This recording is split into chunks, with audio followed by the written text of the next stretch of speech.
हमारे बीच में हैं। आप उत्तर प्रदेश से आते हैं और भारतीय जनता पार्टी की नीति हमारे माननीय प्रधानमंत्री जी नरेंद्र मोदी जी के नेतृत्व से प्रभावित होकर भारतीय जनता पार्टी के परिवार में शामिल हो रहे हैं। हम आपका स्वागत करते हैं। जतिन प्रसाद जी, जैसा कि आप सब लोग जानते हैं, उत्तर प्रदेश के बड़े कद्दावर नेता हैं। आप पूर्व में केंद्रीय मंत्री रहे हैं। कांग्रेस संगठन में कई विभिन्न पदों में आपने कार्य किया है। आपके पिताजी स्वर्गीय जितेंद्र प्रसाद जी उत्तर प्रदेश के बहुत बड़े नेता रहे हैं। हम आपका स्वागत करते हैं भारतीय जनता पार्टी में। और मैं आदरणीय पीयूष गोयल जी जो आज हमारे मध्य हैं, उनसे मैं आग्रह करता हूं कि वह श्री जतिन प्रसाद जी को पार्टी की सदस्यता दिलाएं और पार्टी की सदस्यता की पर्ची उनको सौंपे।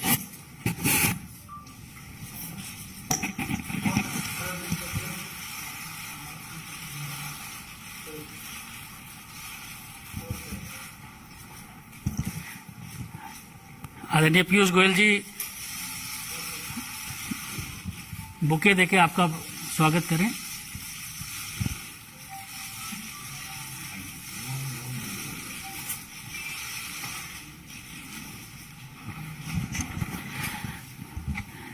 इस अवसर पर मैं केंद्रीय मंत्री आदरणीय पीयूष गोयल जी से आग्रह करूंगा कि जतिन प्रसाद जी का शब्दों के माध्यम से स्वागत करें।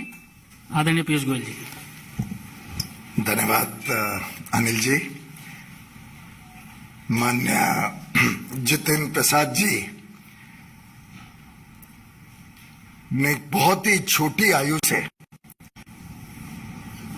उत्तर प्रदेश की सेवा में अपना पूरा जीवन झोंक दिया। मुझे अभी भी याद है, शायद इनकी उम्र शायद सिर्फ 27 वर्ष की थी जब आकाशात्मक एकदम सडनली उनके पूज्य पिताजी का देहांत हुआ। और ये मुंबई में तब काम करा करते थे, बहुत अच्छे पद पर थे। दोन स्कूल से पढ़ाई की, श्री राम कॉलेज से, दिल्ली के विख्यात कॉलेज से पढ़ने के बाद एमबीए करने के बाद अपने काम में लगे थे जब बहुत छोटी उम्र में उनको परिवार को ये धक्का पड़ा। लेकिन छोटी आयु में भी उन्होंने जिस प्रकार से पूरे उत्तर प्रदेश में दौरा किया, उत्तर प्रदेश के अलग अलग जिलों में जाके अपनी प्रतिभा से, अपने काम से लोगों का दिल जीता। 2 बार पार्लियामेंट में अच्छे मतों से जीते। पहली बार शाहजहांपुर से 2004 में, और जिस प्रकार से उन्होंने पूरे उत्तर प्रदेश की राजनीति में एक बहुत प्रमुख भूमिका वर्षों वर्षों तक निभाई, वो हम सब देखा करते थे। इनके पिताजी का भी बहुत बड़ा योगदान था वर्षों वर्षों तक कांग्रेस में, और कांग्रेस पार्टी हो, कांग्रेस की सरकारें हो, उसमें बिना कोई पद के उन्होंने जिस प्रकार से सेवा करी थी देश की, वो हम सब भली भांति याद करते हैं। केंद्र सरकार में भी मेरे मित्र जितेंद्र जी अलग अलग विभागों को देख चुके हैं।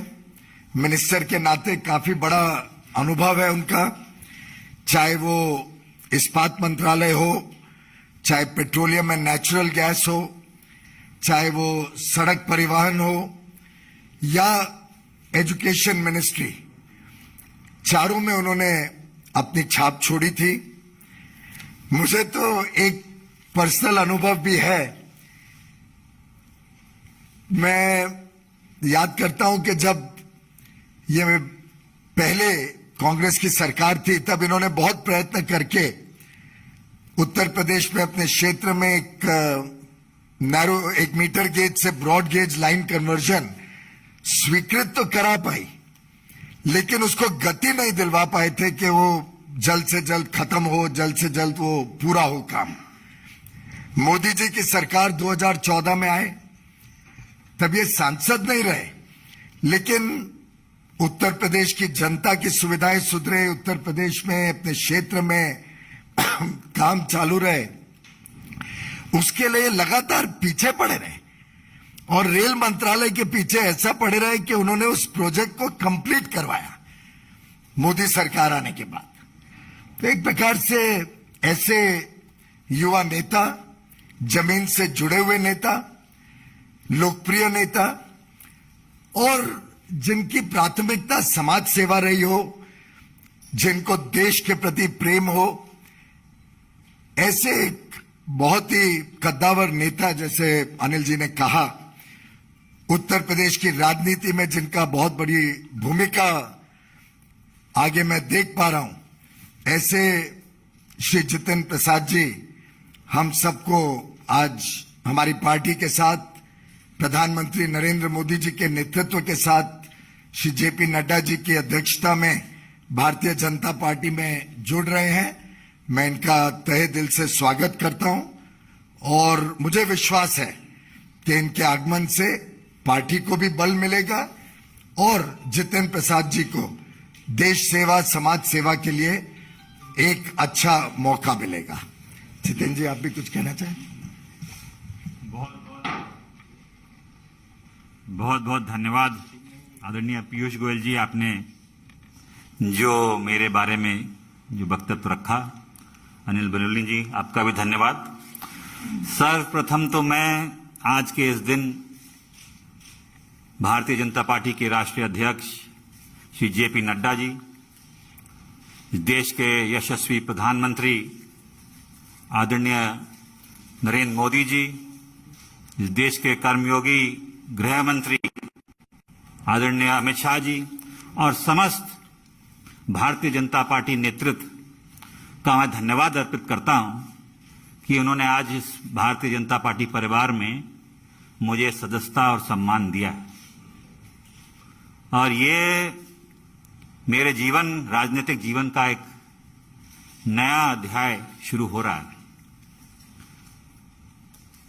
जैसे कि आप जानते हैं, मेरा कांग्रेस पार्टी से 3 पीढ़ियों का साथ रहा है। तो ये महत्वपूर्ण निर्णय जो मैंने लिया है, बहुत विचार मंथन और सोच के बाद मैं इस फैसले पे पहुंचा हूं। और सवाल ये नहीं है आज कि मैं किस दल को छोड़ के आ रहा हूं, मगर सवाल ये है कि किस दल में जा रहा हूं और क्यों जा रहा हूं। ये मैंने पिछले कुछ वर्षों से 8-10 सालों से महसूस किया है अपने अनुभव में, राजनीतिक जीवन में, लोगों से मिलकर भ्रमण करके देश भर में, कि अगर आज कोई इस देश में असली माने में कोई राजनीतिक दल है जो संस्थागत इंस्टीट्यूशनल दल है, वो भारतीय जनता पार्टी है। बाकी दल तो व्यक्ति विशेष और क्षेत्र के हो गए, मगर राष्ट्रीय दल के नाम पे अगर आज भारत में कोई दल है तो भारतीय जनता पार्टी है। और जिस चुनौतियां और परिस्थितियों से हमारा देश और विदेश में भी, हमारी सीमाओं पे भी जो चुनौतियों का सामना कर रहा है, उसके लिए अगर आज इस देश हित में कोई दल और कोई नेता सबसे उपयुक्त और मजबूती के साथ खड़ा है देश हित में, तो भारतीय जनता पार्टी और प्रधानमंत्री नरेंद्र मोदी जी। ये जो दशक है, ये भी मैंने एक वक्तव्य सुना था प्रधानमंत्री जी का, कि निर्णायक होगा भारत के लिए और आने वाली पीढ़ियों के लिए। भारत विश्व पटल पे क्या भूमिका निभाएगा, वो यहां सरकार तय करेगी और नेतृत्व तय करेगा। और प्रधानमंत्री जी रात दिन भारत की सेवा में निस्वार्थ लगे हुए हैं। हम देखते आए हैं, हमने चुनौतियों का सामना भी किया, जनता ने हमें दरकिनार भी किया है, तो हम जानते हैं कि उनके प्रति देश की भावना क्या है, प्रधानमंत्री जी के प्रति। और वो जो नए भारत का निर्माण कर रहे हैं, उसमें मुझे भी एक सदस्यता जो आज मैंने ग्रहण की है भारतीय जनता पार्टी की, एक योगदान छोटा सा करने का भारत के प्रति, भारत की जनता की आने वाली पीढ़ियों के प्रति करने का अवसर मिलेगा। ये मैंने विचार करके इस निर्णय पे पहुंचा।